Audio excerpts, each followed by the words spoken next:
Hey guys, and welcome to a showdown from the children of the old ones, the mighty Lizardmen, led by For Poland, up against Big Fish and the Dowie forces. Clearly the Dwarfs have overstepped the line at this time, and the Slan aren't too happy with them, so they have sent Gorok to the Iron Sand Desert to deal out justice.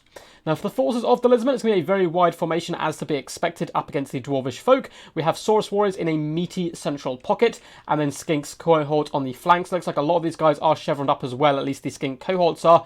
Their main job's going to be to harass the back line and shut down Slayers where possible. We then have triple Kroxigor. Kroxigor do seem to be pretty popular in this matchup all round. I don't bring them myself, but they are obviously fantastic armor-piercing damage dealers. Good up against 90% of the Dowie forces if you can get them into combat.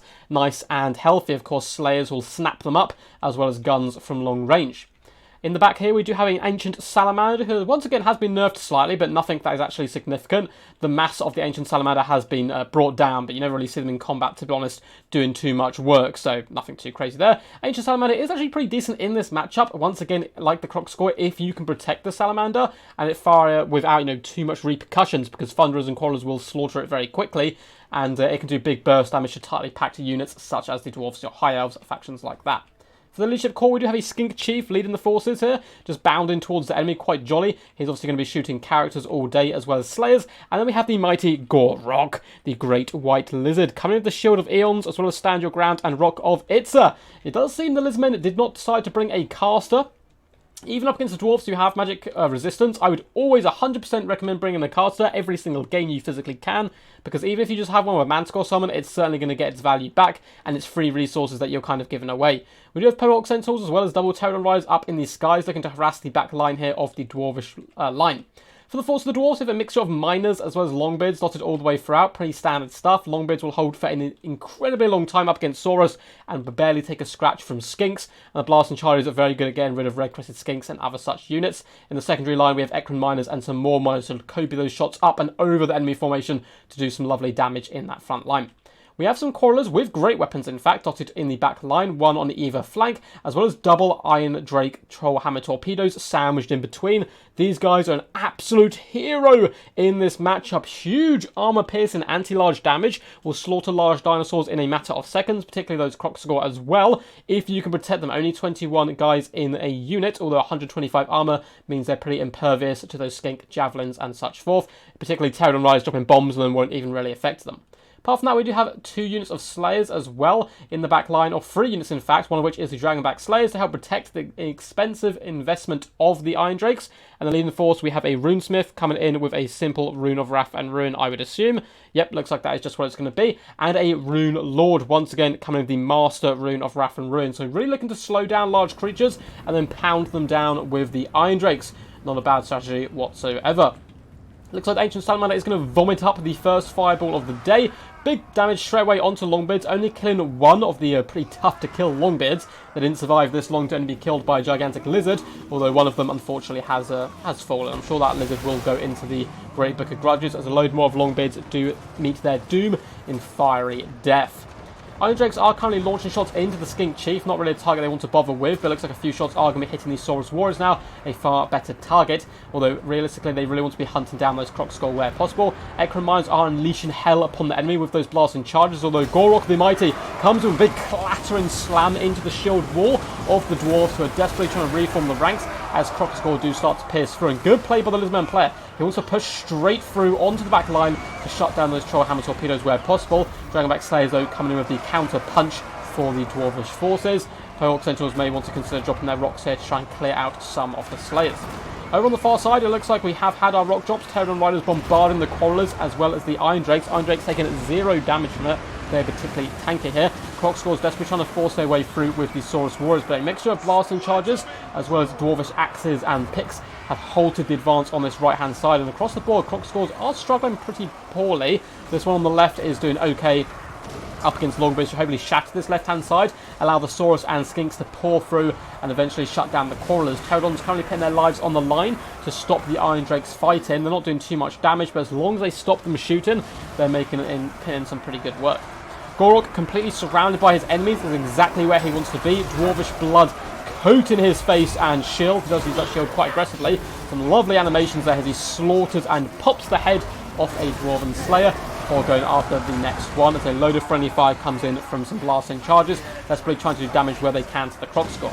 Despite the fact they have stand your ground, they're getting hit to the sword here, or to the axe I should say, as Slayers do roam freely in the back lines. Pterodons once again bouncing around trying to harass where possible, although a few of them have been forced off, once again allowing the Iron Drakes to continue firing into the deep.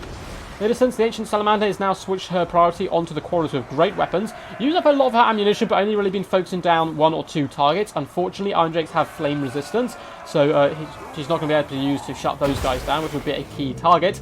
Unfortunately, some of those shots and vomits of fire going over top of the Quarrelers' heads. And on this left-hand side, we have a wet noodle contest as Miners and Skink cohorts just kind of vibe and bounce against each other.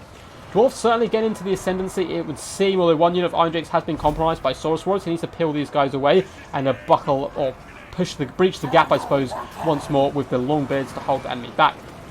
Gorok with Rock of Itza is incredibly tanky, surrounded by pretty elite infantry at the moment and still having a whale of a time. Although anyone surrounded by this many Slayers is going to take horrendous damage, no healing either for Gorok. This isn't campaign. And he also doesn't cause terror, which is a little bit of a shame. Of course, he does in campaign as well. Kroxgors do charge forward here to ramrod these Longbeards who raise their mighty Dwarvish shields, only for to have them cut and rendered in two, pounded down by the mighty hammers. And oh my god, yeah, this dwarf sent absolutely flying. Not a good day for those Longbeards, although they have managed to rampage the Kroxgors. And in the back line, the Dwarvish player making good of his backline protection, saving a unit of Iron Drakes as well as Crawlers with a mixture of Slayers and the Rune Lords. Now, the problem for the Dwarf player, though, is what is going to stop the might of Gorok if he loses all his ranged firepower. A lot of it is under pretty considerable pressure at the moment. Iron Drakes not having too bad time, although the Ancient Salamander is firing some shots dangerously close to them. Longbeard's really starting to suffer as some very beat-up Kroxor come in for one last charge, driving all the way through, trying to hunt down those Iron Drake Patrol Hound torpedoes. As one thing the Lizardmen player has done really good is try to penetrate the line, although he's not been successful all the time, of course, which is to be expected up against a Dwarfish foe. Ancient Salamander up to 97 kills, very impressive stuff, has now run out of ammunition, is a relatively decent melee combatant. Unfortunately, the Kroxgor, who are very good melee combatants, have been put down to the last sword. Well, let's see, there's 2 left here, but it doesn't look like they're going to be returned to the field in any sort of a hurry. Pterodon Rider's been used to hunt down routing troops as a really good use of their time. Ancient Salamander does bundle into the Iron Drakes. One big problem here is, though, they have 70% flame resistance and just unload a barrage of shots directly into the Salamander's face, killing it almost instantly. Salamanders are very brittle creatures, and you need to be pretty careful with them, otherwise they'll get slaughtered like this. But still 102 kills, done a good job throughout. In the distance, a Skink Chief is trying to kite back some Ekrund Miners, which is pretty funny, up to 23 kills, but struggling a little bit now are the Lizardmen. Gorok, completely surrounded by his enemies once more, is just having a blast, up to 47 kills, slaughtering troops left, right and centre, as well as hunting down the Runesmith. But unsupported like this, even the Great White Lizard cannot hope to achieve victory. There are some Saurus in aid, trying desperately to get to Gorok. Iron Drake Trollhammer torpedoes are trying to ensure Pterodon Riders do not come to the aid, although they manage to dupe some shots and swoop down upon the Iron Drakes, desperately clobbering them to the floor. And in comes the Ancient Salamander. The revenge of Sally is here with her big rendering claws. She does do fire melee attack, but at the same time, added pressure of a big monster is always going to be pretty useful. And the Iron Drakes are in fact terrified away at the moment. Pterodon Riders can now be used to hunt these guys down and try and force them off the field before they rally and do too much damage. Gorok, it would seem, is lost amongst a ton of enemies. Was he fled? No, he's fleeing! The mighty lizard running from a humble Rune Lord with his mighty magical hammer. Just doesn't even bother running, just struts. Slow motion struts after Gorok, and the funny thing is, it looks like he's actually catching him. Particularly the Dragonback Slayers in approach who will be able to slow down the mighty beast. Things are looking very bleak. Balance pay is only slightly against the Lizardmen, however, and let's see why. I suppose they've got a full health Skink Chief down here. There's a big unit of Saurus Warriors who look like we're chasing off troops who can rally to the cause, and if they can get engaged with a lot of these very, very battered Dwarven troops, they should have a whale of a time there. One problem is going to be the Iron Drakes. There is still 2 units of these bad boys, one of which has 14 models and a bucket ton of ammunition. If they fire into those Saurus are not going to last too long. Once again, the Pterodons somehow find a way to hunt down the Iron Drakes. The Dwarvish folk a little bit slow here to rally to their cause, and this could spell the doom for the Iron Drakes, down to just 245 HP. Isn't looking good for them. Gorok has finally regained his courage. He's popped cold-blooded on himself and decided to go after the Rune Lord, battering him very quickly. Rune Lord down to half health in a matter of hits. A big slam of that shield as well, not going to help the Rune Lord whatsoever, whose morale is actually starting to waver a little bit. Skink cohorts are putting a pressure on these Iron Drakes, as the much slower Longbeards are really struggling to keep up and help protect their ranged units. Tail and Rise unfortunately do go down here and are absolutely killed, none of them being able to flee home to tell the tale to future generations. Don't mess with the Dwarfs. Saurus Warriors are here though, and this big healthy unit of 74 troops. I do wonder what they're doing. They've only lost one model and have 73 kills. That is very impressive. Are now going to be charging in. A good counter to the Slayers, and honestly, everything that is left for the Dwarvish forces, apart from the Iron Drakes, who have decided to stand and fight in an attempt to pin in the Skink cohort. They're not going to take too much damage with their whopping Grombrindle armour, which is 125 in fact, which is very scary.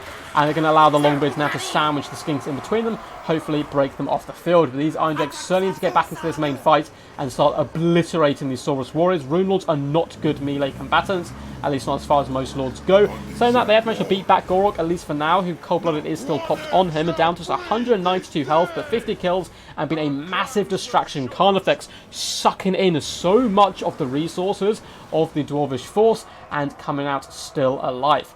Little Skink Chief is now going after the Iron Drakes, and some of the Saurus Warriors are left to peel off over here, as the Iron Drakes aren't currently particularly well guarded. And Saurus Warriors have very impressive weapon strength. They should be able to beat down the Iron Drakes far better than the meager Skinks could, and we can see the Dwarves now are dropping in droves, and that is huge. With that, the balance power goes very heavily in favour of the Lizardmen. The rally of the Saurus Warriors as they scream victorious. Ola Skink, Saurus Invicta, and the Dwarven forces do break and run for the hills. A few of these dwarves are going to have to change their profession to Slayer very soon after such a battle. Really epic stuff. A few mistakes on both sides, but that always makes for a good, entertaining battle, and really interesting units as well that you don't get to see terribly often in this matchup, such as the Skink Chief, Ancient Salamander, and the Rune Lords as well. So we'll see how they performed damage value and damage dealt-wise in just a second. Hope you guys enjoyed. It was a really fun battle to cast for you guys. If you did, feel free to drop a big old thumbs up button on the video. Help support the channel and push it out to more people. Equally, if you haven't subscribed, feel free to. We do drop videos every single day, and by subscribing, it simply will give you a better chance of seeing my videos on YouTube. If you want to support the channel in any way, get involved, send me replays. You can do that down below. There are links in the description to my Discord where you can do all that good stuff, as well as my Patreon and Nexus accounts where you can help support the channel via those means. But anyway, well played to Big Fish and for Poland. Massive shout out for sending this one in. Really fun battle, and Big Fish did a lot of the right got a lot of the right engagements, made a lot of the right moves. His build as well, pretty good. Nothing really to kind of change about it. I maybe would cut the crawlers, maybe, but and add like another unit of Slayers or just a little bit more protection, and cut the Rune Lord and Grombrindle, I would think. But apart from that, really solid stuff. The Rune Lord himself didn't get much damage value, but he was simply here to slow down targets, slow down the croc score so they couldn't really push through too much and get some good value. Likewise, the Runesmith. The Miners fared a lot better, getting some okay damage. Ekron Miners falling the best out of all of them. 517 damage value, but there was no red-crested Skinks for them to really kind of pounce on today. Longbeards did okay as well along the front line, just holding the enemy back for long durations. Slayers performing pretty good here, nearly 1,000 damage value on that unit, 700 and 860, really punishing the early overextended Kroxagor. The Crawlers themselves, 873 damage value, pretty impressive stuff. I believe that was all just shot at the Ancient Salamander. The other one doing 815, so maybe I was a little wrong about them. But the absolute MVPs in this matchup, almost every time I see it for the Dwarves, are the Iron Drakes with Trollhammer Torpedoes. 1,345 damage value, nearly or just over 7,500 damage dealt. The other one, 1,283 damage value, 6,797 damage dealt. And Big Fish certainly could have still won this, despite the late rally of that very healthy unit of Saurus Warriors. He just needed to protect his Iron Drakes a little bit better. They were always kind of next to troops, but never really submerged amongst them, where you really want your heavy-hitting ranged units. And because of that, because of the good, consistent pressure from For Poland, with his Pterodons, with his Skinks, eventually the Iron Drakes broke and weren't enabled to use up all their ammunition. Because they're one of those units, if they use up all their ammunition, they've by far paid for themselves like a huge margin and tend to end up winning it for the Dwarfs. For Poland, though, the mighty Gorok did a decent job. 50 kills, 1,146 damage value, 5,895 damage dealt, and, more importantly, a huge whopping distraction. Kept a lot of the Slayers busy, who are some of the faster troops in the Dwarven roster, who could have been used to obviously protect those Iron Drakes and so forth. King Chief, 40 kills. Not the greatest damage value, but technically did pay for himself. He is incredibly disgustingly cheap when you bring him on foot. I believe he's like 350 gold. It is absolutely wild. Didn't have the biggest impact on the battle, but I don't mind seeing him here, especially when he gets his value. Once again, though, I would stress that you have to bring a caster. Like, every single game you can bring a caster, I would highly, highly, highly, highly recommend. Even against the Dwarves who have damage resistance, you will comfortably make your money back with simply a Manticore summon here. Manticore pops in, assassinates the Rune Lord, and all of a sudden the game is far easier. But apart from that, his build is pretty solid. Skinks just wrapping around the flanks doing some good work, and the Saurus actually getting some pretty decent damage value. 1,187 here, 1,100, 397 a little worse off, but 824. Most of them paying for themselves, and some big kills as well, 108, 110, 47, and 51. As for the Kroxigor, they did a pretty decent job of pressurizing the back line, but they got shut down by the counter-attack of the Dwarfs. That's something you have to be really careful with units like Kroxigor. 555 damage value here, 925 and 533. Not doing particularly amazing, but again, it worked as a nice distraction, which should allow some other units to kind of dart in the back line. All three Pterodon Riders doing okay. 1,488 damage value, just shy of 10k damage dealt as well for the Pegork Sentinels, and the other two performing okay, 500 and 626 damage value, so nothing to laugh at.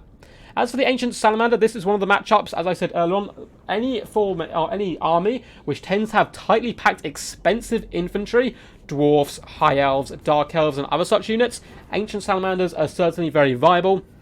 They're pretty hard to use. This map certainly helped out the Ancient Salamander because she could hide just below one of the dips and rain big old vomit balls of fire onto the Dwarvish lines. Getting 1,188 damage value, 9,350 damage dealt, 104 kills, very impressive stuff. Helped break up that right side, even though it was a losing situation for the Lizardmen. It enabled them to at least get some really good value there and punish the Dwarfs for every Lizard killed. Hey guys, hope you enjoyed. Until next time, peace, peace. As always, stay awesome.